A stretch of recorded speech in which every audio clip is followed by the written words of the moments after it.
ನಮ್ಮ ತಾಯಿ 22-23 ವರ್ಷಕ್ಕೆನೆ marriage bureau ಯಾರಿರ್ತಾರೆ ಅವ್ರಿಗೆ ಅವ್ರು ಯಾವ ಲೆವೆಲ್ಗೆ ಸಲಿಗೆ ಕೊಟ್ಬಿಟ್ಟಿದ್ರು ಅಂದ್ರೆ ವೀಕೆಂಡ್ ಬಂದ್ರೆ ನಮ್ಮ ಮನೇಲಿ ಗಂಡು ನೋಡೋ ಪ್ರೋಗ್ರಾಮ್ ಫಿಕ್ಸ್. ನನ್ನ ಮಗ ಅಂತೂ ತುಂಬಾ ತರಲೆ. ಅವನಂತೂ ಹಿಂಗ ಅನ್ನೋದ್ರಲ್ಲಿ ಅವ್ನು ತರಲೆ ಕೆಲಸ ಮಾಡಿರ್ತಾನೆ. ಅವನಿಗೆ ಒಂಚೂರು ಸ್ಕೂಲಲ್ಲಿ ಆಕ್ಚುಲಿ ಕಂಪ್ಲೇಂಟ್, ನೀವು ಅವನ್ನ ರೆಗ್ಯುಲರ್ ಆಗಿ ಸ್ಕೂಲಿಗೆ ಕಳಿಸಿ.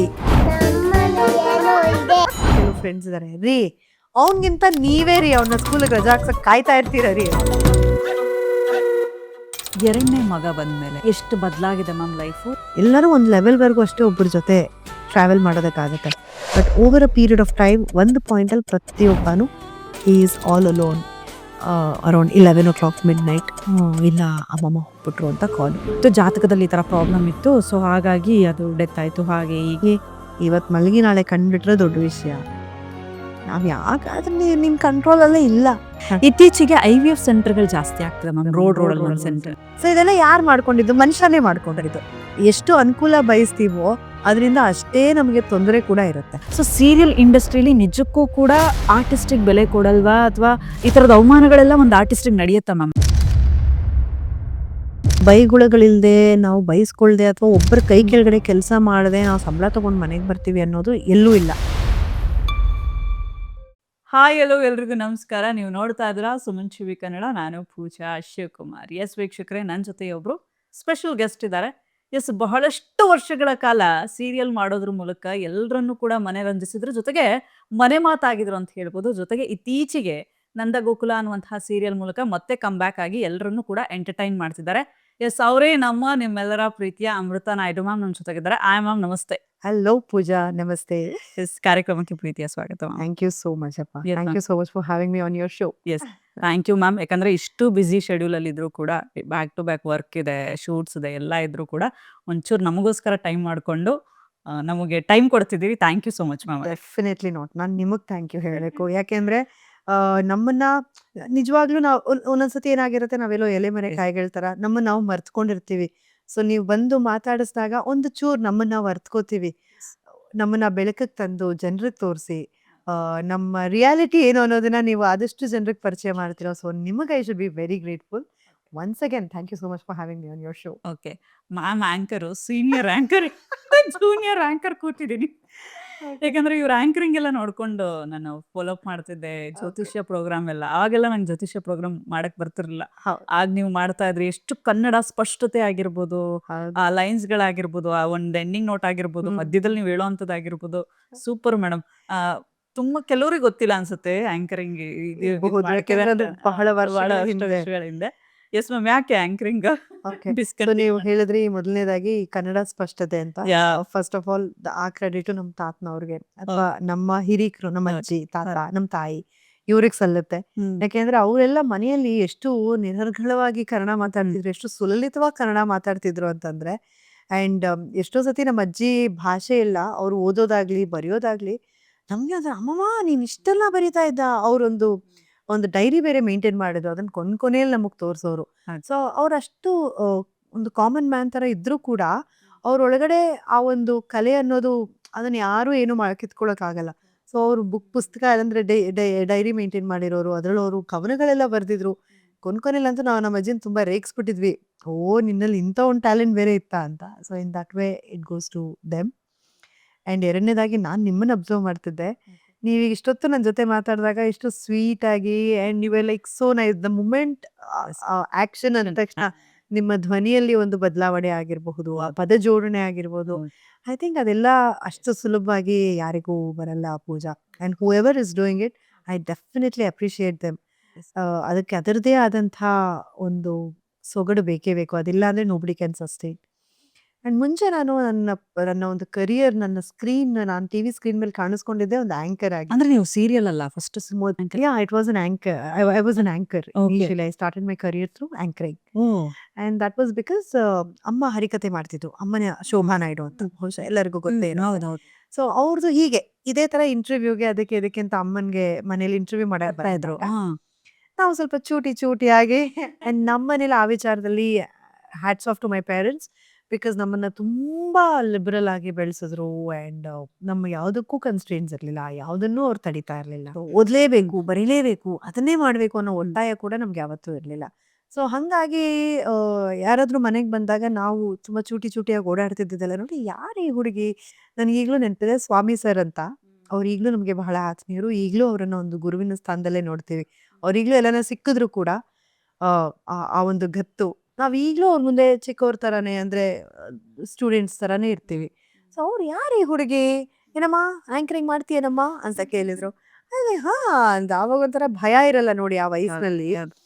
ಆವಾಗ ಫಸ್ಟ್ ಟೈಮ್ ಮೊಟ್ಟ ಮೊದಲನೇ ಬಾರಿಗೆ ನನಗೆ ಬಹುಶಃ ಆವಾಗ ಒಂದು 15-16 ವರ್ಷ ಇರ್ಬೋದು. 15-16 ವರ್ಷ. ಇನ್ನು ಅವಾಗ ನಾನು ಇನ್ನೂ ಸ್ವಲ್ಪ, ಅಂದ್ರೆ ಏನೂ ಗೊತ್ತಿರ್ಲಿಲ್ಲ, ಚಿಕ್ಕ ಹುಡುಗಿನೇ ಅನ್ಕೊಳ್ಳಿ. ಸೊ ಫಸ್ಟ್ ಟೈಮ್ ಮಾಡ್ತೀನಮ್ಮ. ಬಟ್ ಅಮ್ಮನ ಜೊತೆ ಹರಿಕತೆಗಂತೂ ಹೋಗ್ತಿದ್ದೆ. Okay. ನಾನು ಅಮ್ಮನ ಜೊತೆ ಹರಿಕತೆ ಒಂದು 10-12 ವರ್ಷದಿಂದ ಹೋಗ್ತಿದ್ದೀನಿ. ಮಾಡ್ತಿದ್ನೋ ಬಿಡ್ತಿದ್ನೋ, ಬಟ್ ಹರಿಕತೆ ಹೋಗೋದು ಅಂದ್ರೆ ಒಂದು ದೊಡ್ಡ ಜೋಶ್, ಒಂದು ಪಿಕ್ನಿಕ್ ಹೋದಂಗೆ. ಎಷ್ಟು ಸತಿ ಅಮ್ಮ ರೆಡಿ ಆಗ್ತಿರೋವಾಗ ನಾನು ಹೋಗಿ ಮೂಲೆಯಲ್ಲಿ ನಿಂತ್ಕೊಂಡು ಅಳೋದು, ನಾನು ಬರ್ತೀನಿ, ನಾನು ಬರ್ತೀನಿ. ಅದೆಲ್ಲ ನನಗೆ ಇವಾಗ ರಿಲೇಟ್ ಆಗುತ್ತೆ. ಈಗ ನಾನ್ ಕೆಲ್ಸಕ್ಕೆ ಹೊರಟಾಗ, ನನ್ ಮಗ ಅತ್ತಾಗ Okay. ಆ ತಾಯಿಗೆ ಎಷ್ಟು ಕಷ್ಟ ಆಗ್ತಾ ಇರುತ್ತೆ. ನಿಜ. ಒಂದ್ ಕಡೆ ಸಂತ, ಒಂದ್ ಕಡೆ ಮಕ್ಕಳನ್ನ ಕರ್ಕೊಂಡೋದ್ರೆ ಅವ್ರಿಗೂ ಹಿಂಸೆ. ಅದು ಅದು ಸ್ವಾಮಿ ಸರ್, ಅಂದ್ರೆ ಸ್ವಾಮಿ ಸರೇ ಕಾಲ್ ಮಾಡಿದ್ದಾರೆ. ಹೌದಾ? ಓ ಮೈ ಗಾಡ್. ಎತ್ ಮಾತಾಡಿ ನಮ್ಮ ಮುಂದೆ. ಮಾತಾಡ್ಲಾ? Yeah ma'am please. ಹಾ. ಓಕೆ, ರೆಕಾರ್ಡ್ ಮಾಡ್ಕೊಳ್ಳಿ, ತಗೊಳ್ಳಿ ಅದು. ನಾನ್ ಸ್ವಾಮಿ ಸರ್ ಅಂತ ಹೇಳ್ದೆ, ಓಕೆ. ಇಲ್ಲಿ ನೋಡಿ ಅವರೇ ಕಾಲ್ ಮಾಡ್ಬಿಟ್ಟಿದ್ದಾರೆ. ಓಕೆ. ಸ್ವಾಮಿ ಸರ್, ನಾನು ಒಂದೇ ಒಂದ್ ಯಾ ಪ್ಲೀಸ್ ಸೆಕೆಂಡ್ ಪ್ಲೀಸ್ ಮ್ಯಾಮ್ ಮಾತಾಡಿ. ಸ್ಪೀಕರ್ ಅಲ್ಲೇ ಯಾ. Really surprising. ಯಾರಪ್ಪ ಅಂತ ನೋಡ್ತೀನಿ. ಅದೇ ನಾವು ಅವ್ರ ಬಗ್ಗೆನೇ ಮಾತಾಡ್ತೀವಿ. ಮೈ ಗಾಡ್. ಹಲೋ, ಹಲೋ ಸ್ವಾಮಿ ಸರ್. ಏನಮ್ಮ ಬಹಳ ದಿವಸ ಆಯ್ತು, ಹೇಗಿದ್ದೀಯ ತಾಯಿ? ಅಯ್ಯೋ, ನೀವ್ ನಂಬ್ತಿರೋ ಇಲ್ವೋ ನನಗೆ ಗೊತ್ತಿಲ್ಲ. ಈಗ ನಮ್ಮ ಮನೇಲಿ ಒಂದು ಇಂಟರ್ವ್ಯೂ ನಡೀತಾ ಇತ್ತು. ಜಸ್ಟ್ ನಿಮ್ ಹೆಸರು ತಗೊಂಡೆ ಸ್ವಾಮಿ ಸರ್. ನಿಮ್ ಹೆಸರು ತಗೊಂಡು ನಿಮ್ ಬಗ್ಗೆ ಹೇಳ್ತಾ ಇದ್ದೆ. ಆಮೇಲೆ ಯಾರ್ದು ಮಿಸ್ಡ್ ಕಾಲ್ ಅಂತ ನೋಡಿದ್ರೆ ನೀವ್ ಕಾಲ್ ಮಾಡಿದೀರಾ. That was like, oh my god. ಯಾವ ಇಂಟರ್ವ್ಯೂ? ಪೂಜಾ ಅಂತ, ಸುಮನ್ ಸುಮನ್ ಟಿವಿಯಿಂದ ಪೂಜಾ ಅಂತ ಬಂದಿದ್ರು ನಮ್ಮ ಮನೆಗೆ.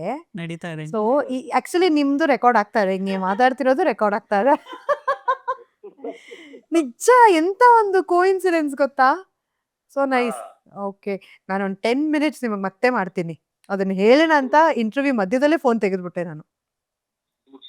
ಹಾ, okay sir, okay. O my god. Okay. ಒಂಥರ Nice. ಏನೋ ಒಂಥರ ಮಿರಾಕಲ್ ತರ ಅಲ್ಲ, ಅನ್ಸ್ತಾ ಇದೆ ನನಗೆ. ವರ್ಷಾನ್ಗಟ್ಲೆ ಆಗೋಗಿದೆ ಇವ್ರನ್ನೆಲ್ಲ. ಪ್ರಾಬ್ಲಿ ನಾನು ಮಾತಾಡ್ಸಿ ಹೋಗಿ ಒಂದು 3-4 ವರ್ಷನೇ ಆಗೋಗಿದೆ. ಒಬ್ಬ ಅದಾದ್ಮೇಲೆ ಈಗೀಗ ಈಗಲೇ ಮಾಡ್ತಿರೋದು. ಅಂಡ್ ಅವಾಗಿನವ್ರು ಯಾರೇ, ನನಗನ್ಸೋದು ಪೂಜಾ, ಆಮ್, ಅವಾಗಿನ ಒಂದು ಕನೆಕ್ಷನ್ ನಾವ್ ಏನೇ ಬಿಲ್ಡ್ ಮಾಡ್ಕೊಂಡಿದ್ರು, it is so organic and so genuine and fake. ಇವಾಗ್ಲೂ ಯಾರು ಫೇಕ್ ಅಂತ ನಾನು ಹೇಳ್ತಿಲ್ಲ, ಬಟ್ ಆಗ ಇದು ಕಡಿಮೆ ಇದೆ. ಬಂಧಗಳಿಗೆ ಎಷ್ಟು ಬೆಲೆ ಕೊಡ್ತಿದ್ರು. ಅಂಡ್ ಒಬ್ಬರನ್ನ ನಾವು ಒಂದ್ಸತಿ ಗುರುವಿನ ಸ್ಥಾನದಲ್ಲಿ ನೋಡಿದ್ರೆ ಅವ್ರ ಜೀವನ ಪರ್ಯಂತ ನಮ್ ಗುರುವಿನ ಸ್ಥಾನದಲ್ಲೇ ಇರ್ತಾರೆ. ಲೈಕ್ ಐ ಸೆಡ್, ಈಗ ಸ್ವಾಮಿ ಸರ್. ಅಂಡ್ ಅವರು ಅಷ್ಟೇ, ಅವಾಗ ನಮ್ಮನ್ನ ಒಂದ್ ಚಿಕ್ಕ ಮಗು ತರ ಮಾತಾಡ್ಸಿದವ್ರು ಈಗ್ಲೂ ಹಂಗೆ ಮಾತಾಡಿಸ್ತಾರೆ. ಹೌದು. So you just heard him now, ಹೌದು. ಏನಮ್ಮ ಏನಮ್ಮ? ಸೊ ಅದೆಲ್ಲ ನನ್ಗೊಂಥರ ಆಗಿಂದು ತುಂಬಾ ಖುಷಿ ಕೊಡುತ್ತೆ. Very homely feel. ಸೊ ಇವ್ರೆ, ಇದೇ ಸ್ವಾಮಿ ಸರ್ ನಮ್ಮ ಮನೆಗೆ ಬಂದು ಆಂಕರಿಂಗ್ ಮಾಡ್ತೀಯ ಅಂತ ಕೇಳಿದಾಗ, ಓಕೆ. ಹಾ ಮಾಡ್ತೀನಿ ಅಂತ ETV ಕನ್ನಡಗೆ ಹೋಗಿದ್ದೆ. ಫಸ್ಟ್ ETV ನಿಮ್ಮ ಫಸ್ಟ್ ETV ಕನ್ನಡ. ನಾವೆಲ್ಲ ತುಂಬಾ ಸ್ಟ್ರಗಲ್ ಮಾಡಿದೀವಿ. ಹೌದಾ? Yes ma'am. ಓಕೆ, ಬಟ್ ಅದು Okay. ಅಷ್ಟೇ, ಅದು ಎಷ್ಟು ಹೋಮ್ಲಿ ಅಟ್ಮಾಸ್ಫಿಯರ್ ETV ಕನ್ನಡ. ಹೌದು. ಅವ್ರ ಗೇಟ್ ಒಳಗಡೆ ಹೋಗ್ತಾ ಇದ್ದಿದ್ದಲ್ಲ. ಸೊ ಅವಾಗ ಮಾನಿಟರ್ ಅಲ್ಲಿ ಒಂದ್ಸತಿ ನನ್ ಮುಖ ನೋಡ್ಕೊಂಡಾಗ ಅವ್ರ ಲೈಟ್ಸ್ ಎಲ್ಲ ಹಾಕಿದ್ರೆ ನನ್ ಕೂದ್ಲೆಲ್ಲ ಶೈನ್ ಆಗ್ತಾ ಇದೆ. ಓಕೆ. ನನಗೆ ಫುಲ್ ಖುಷಿ. ಓ, ಕೂದ್ಲೆಲ್ಲ ಈ ತರ ಶೈನ್ ಆಗುತ್ತಾ, ನನ್ ಕೂದ್ಲು ಹಿಂಗೆಲ್ಲ ಇದೆಯಾ ಅಂತೆಲ್ಲ. ಸೊ ಸ್ಟಾರ್ಟಿಂಗ್ ಅಲ್ಲೇನೋ ನನಗೆ ಇವತ್ತಿಗೂ ಸ್ಕ್ರಿಪ್ಟ್ ಏನಾದ್ರು ಕೊಟ್ರೆ ನನಗೆ ಅದಷ್ಟು ಕಷ್ಟ ಆಗಲ್ಲ. Okay. In that way I am very lucky. ನಾನು ಸ್ಕ್ರಿಪ್ಟ್ನ ಚೆನ್ನಾಗಿ ಮೆಮೊರೈಸ್ ಮಾಡ್ಕೊಂಡ್ಬಿಡ್ತೀನಿ. ಆ್ಯಂಡ್ ನಮ್ಮ ಶೂಟಿಂಗಲ್ಲೂ ಎಲ್ಲರೂ, ಏನಮ್ಮ ಯಾವ ಮೆಮೊರಿ ಕಾರ್ಡ್ ಇಟ್ಕೊಂಡಿದ್ಯಮ್ಮ ತಲೆಯಲ್ಲಿ ಅಂತೆಲ್ಲ ಕೇಳ್ತಾ ಇರ್ತಾರೆ. In that way touch wood, I am lucky about that.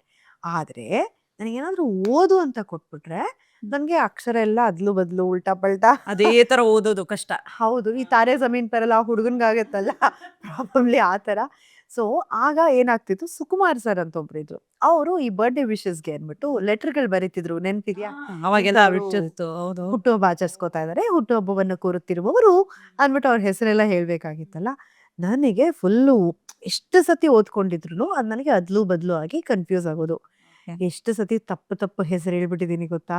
ಆಮೇಲೆ ಮನೇಲಿ ಓದ್ತಿರೋರು ಅನ್ಕೊಂಡಿರ್ತಾರೆ ಇವ್ನು ಯಾರು ರಮೇಶ, ನಮ್ಮ ಮನೇಲಿ ಯಾರೋ ರಮೇಶನೇ ಇಲ್ಲ, ನಮ್ಮ ಮಗು ಇದ್ರಲ್ಲಿ ರಮೇಶ ಅಂತಾರಲ್ಲ ಅಂತ ಅವ್ರು ಎಷ್ಟು ಬೈಕೊಂಡಿರ್ತಾರೋ.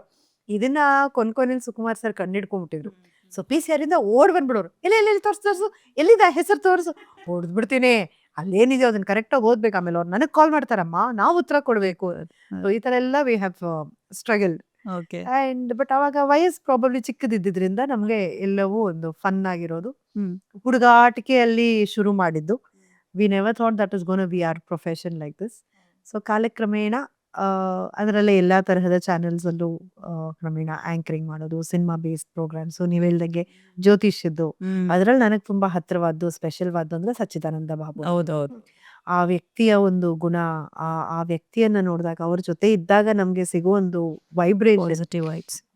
I feel very nice. And ಅವರು ಎಷ್ಟು ಬ್ಯುಸಿ ಅಂದರೆ ಅವ್ರು ಸಿಕ್ಕಾಪಟ್ಟೆ ಬ್ಯುಸಿ, ಅಬ್ರಾಡ್ಸ್ಗೆ ಓಡಾಡ್ತಿರ್ತಾರೆ, ಅವ್ರು ಒಳ್ಳೆ ಪಕ್ಕದ ರೋಡ್ ಥರ ಟ್ರಾವೆಲ್ ಮಾಡ್ತಾನೆ ಇರ್ತಾರೆ.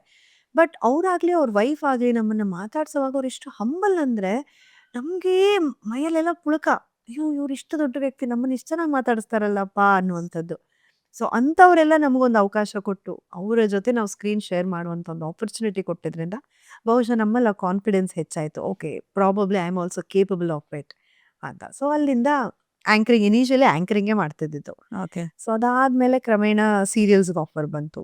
ಸೊ ಮಿಡಲ್ ಕ್ಲಾಸ್ ಅಂತ ಫಸ್ಟ್ ಸೀರಿಯಲ್ಲು, ಅದ್ರಲ್ಲಿ ಮಾಡ್ತಾ ಮಾಡ್ತಾ ಮಾಡ್ತಾ ಹಾಗೆ ಸೀರಿಯಲ್ಗಳಾಯಿತು.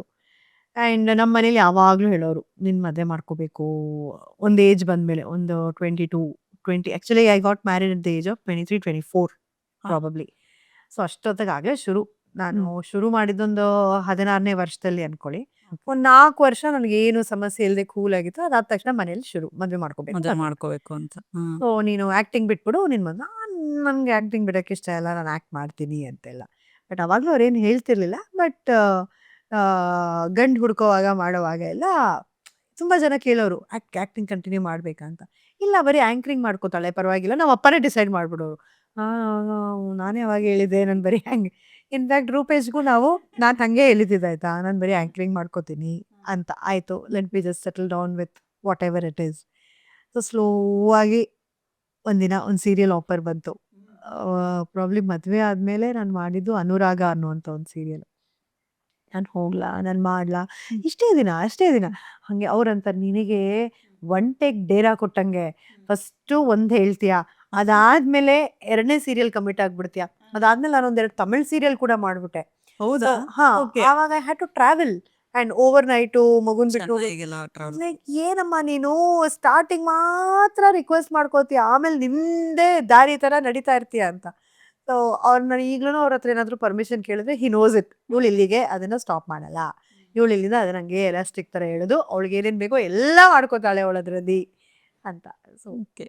ಅಂದ್ರೆ ಅಂದ್ರೆ ಒಂದು 25ಗೆ ನೀವು ಮದ್ವೆ ಆಗ್ಬಿಟ್ರಿ? 23-24 ಮದುವೆ ಆಗ್ಬಿಟ್ಟು ಅರೇಂಜ್ ಮ್ಯಾರೇಜ್ ಅದು? Arrange marriage, completely arrange marriage. ಆಮೇಲೆ ತುಂಬಾ ಜನ ಹೇಳ್ತಾರೆ ಮೇಡಮ್, ಅರೇಂಜ್ ಮ್ಯಾರೇಜ್ ಆದ್ರೆ ಈಗ ಲವ್ ಮ್ಯಾರೇಜ್ ಆದ್ರೆ ಗೊತ್ತಿರುತ್ತೆ ನಾವೇನು ಎಂತ ಅಂತ. ಅದ್ರಲ್ಲೂ ಎಸ್ಪೆಷಲಿ ನೀವು ಸೀರಿಯಲ್, ಸಿನಿಮಾ, ಮೀಡಿಯಾ ಅಂತ ಬಂದಾಗ ತುಂಬಾ ಜನ ಹೇಳೋದು ವೆರಿ ಜಡ್ಜ್ಮೆಂಟಲ್ ಅಬೌಟ್ ಅಸ್. ತುಂಬಾ, ಯಾಕೆ ಅಂತ ಗೊತ್ತಿಲ್ಲ, ಹೌದು, ಪೀಪಲ್ ಸ್ಟಾರ್ಟ್ ಜಡ್ಜಿಂಗ್ ಮೀಡಿಯಾನ, ವೆರಿ ಸೂನ್. ಹೌದು, ಸೀರಿಯಲ್ ಇಂಡಸ್ಟ್ರಿನ ಕಂಟಿನ್ಯೂ ಮಾಡ್ಬೇಕಾ, ಮದ್ವೆ ಆದ್ಮೇಲೆ ಮಾಡ್ಬೇಡಿ, ಈ ತರ ರಿಸ್ಟ್ರಿಕ್ಷನ್ಸ್ ಜಾಸ್ತಿ ಇದೆ. ನಿಜ. ಅದು ನಿಮ್ಗೆ ಆ ತರದ್ ಏನಾದ್ರು ಪ್ರಾಬ್ಲಮ್ಸ್ ಗಳು ಆಯ್ತಾ ಅವಾಗ? ಅಂದ್ರೆ ಸೀರಿಯಲ್, ಯಾಕಂದ್ರೆ ನೀವು ಬಹಳ ಸೀರಿಯಲ್ ಮಾಡ್ತಾ ಇದ್ರಿ, ಪಾಪ್ಯುಲಾರಿಟಿ ಇತ್ತು. ಈ ಒಂದು ಇಂಡಸ್ಟ್ರಿ ಬಗ್ಗೆ ಅವರಿಗೆ ಪರಿಚಯನೇ ಇರಲಿಲ್ಲ. This was a complete new world. ಅವ್ರದ್ದು ಹೀಸ್ ಇನ್ ಟು ಡೆಲ್, ಅವ್ರು IT ಅಲ್ಲಿ ಕೆಲಸ ಮಾಡೋದು. ಸೊ ಅವ್ರದ್ದು ಹೆಂಗಂದ್ರೆ ಟೈಮ್ ಇಸ್ ಆನ್ ಡಾಟ್. ಅವರು ವೆರಿ ಫಸ್ಟ್ ಟೈಮ್ ನಾವು ಮೀಟ್ ಆದಾಗ್ಲೇನೆ ನಮಗೆ ಒಂಥರ ಒಂದು ಘರ್ಷಣೆ ಥರ ಒಂದು ರೀತಿ ರಬ್ಬೆ ಆಗೋಯ್ತು. ಅಂದರೆ ಅವ್ರು ನನ್ನನ್ನು ಒಂದು ಟೆಂಪಲಲ್ಲಿ ಮೀಟ್ ಮಾಡೋದು ಅಂತ ಆಗಿತ್ತು. ಬಂದು ಹುಡುಗಿ ನೋಡ್ಕೊಂಡು ಹೋದ್ಮೇಲೆ ಸಾಯಿಬಾಬಾ ಟೆಂಪಲ್ ಮಲ್ಲೇಶ್ವರಮಲ್ಲಿ ಮೀಟ್ ಆಗೋದು ಅಂತ ಆಗಿತ್ತು. ಸೊ ಆ್ಯಸ್ ಯೂಶುವಲ್ ನಾವು ಸ್ವಲ್ಪ ಚಿಲ್ಲಾಗಿ ಒಂದು ಹಾಫ್ ಆನ್ ಅವರ್ 1 ಅವರೇ ಲೇಟ್ ಮಾಡಿಬಿಟ್ಟಿದ್ದೀನಿ ನಾನು. ನಾನು ಹೋಗಿದ ತಕ್ಷಣ ಫುಲ್ ಸ್ಟ್ರಿಕ್ಟ್ ಆಗಿ ಮನುಷ್ಯ, you made me wait for almost 1 hour. I was like, oh sorry, I think it got a little late, I am sorry for that ಅಂತ. ಅಲ್ಲ, ನೀವು ಅವಾಗ ಪಾಪ್ಯುಲರ್ ಇದ್ರಲ್ಲ, ನೀವು ಒಂದು ಸೆಲೆಬ್ರಿಟಿ ಇದ್ರಲ್ಲ, ಅವರಿಗಲ್ಲ. ಅದೇ ನನಗೆ ಬೇಜಾರಾಗೋದಲ್ಲೇ. ಆಯ್ತು, ಆಮೇಲೆ you know what, time is money for us, respect time ಅಂತ. ಫಸ್ಟ್ ಟೈಮ್ ಲೈಕ್ ಏನು ಜೋಕ್ ಮಾಡ್ತಾ ಇದಾರಾ, ಸೀರಿಯಸ್ ಆಗಿ ಹೇಳ್ತಾ ಇದಾರಾ ಅಂತ. And I came back and I discussed with my close friend Karuna ಅಂತ. ನಾನು ಅವಳು childhood friends. She is also photographer ಇವಾಗ. ಸೊ ಮಾಮಿ ಬ್ಲಿಸ್ ಅಂತ ಅವ್ರದ್ದು ಒಂದು ಇದಿದೆ. She has her own brand and everything. So ಅವ್ಳ ಜೊತೆ ಲೈಕ್ ನೋಡೆ ಈ ಥರ ಹೇಳ್ಬಿಟ್ಟ ಕಣೆ ಅವನು. ಫಸ್ಟ್ ಡೇನೇ it was this rude, I didn't expect. ಹೆಂಗೆಲ್ಲ ಇರುತ್ತೆ ಫಸ್ಟ್ ಡೇ ಅದು.